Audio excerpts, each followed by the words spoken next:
है पुष्पराज नामक एक साधारण युवक की, जिसकी आंखों में बड़े सपने पलते थे, और उसकी पत्नी श्रीवल्ली की, जिसका प्रेम उसके जीवन की सबसे बड़ी शक्ति थी। पुष्पराज गरीबी में पला बड़ा था। उसके गांव के इर्द गिर्द की पहाड़ियों में लाल चंदन के अमूल्य वृक्ष थे, जिसकी खुशबू और मूल्य दोनों ही संसार भर में ऊंचे थे। ये पेड़ गांव के लिए वरदान थे, लेकिन लालचियों के लिए खतरे का कारण भी।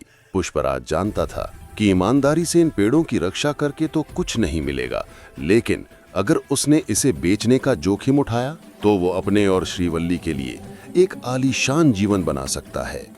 एक रात गरीबी से तंग आकर पुष्पराज ने वो रास्ता चुना जो उसके गांव के बुजुर्गों ने हमेशा मना किया था।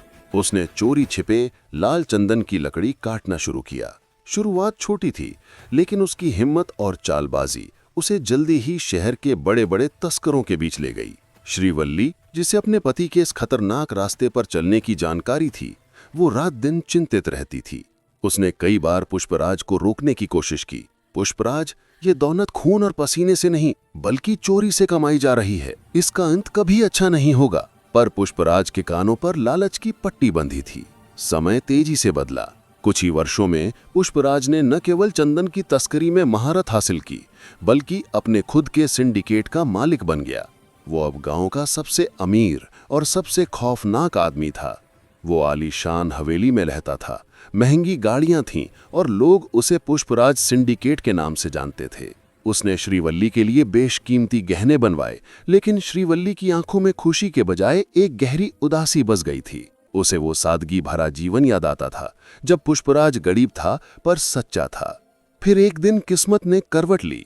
एक बड़ी खेप की तस्करी के दौरान पुलिस ने उसे घेर लिया। पुष्पराज ने भागने की हर मुमकिन कोशिश की, लेकिन उसका अंत वही हुआ जो हर गलत रास्ते पर चलने वाले का होता है, अकेला और असफल। जब उसे हथकड़ियां लगीं तो उसकी आंखों के सामने उसकी आलीशान हवेली नहीं बल्कि श्रीवल्ली की उदास आंखें और उसके ईमानदारी भरे शब्द घूम रहे थे।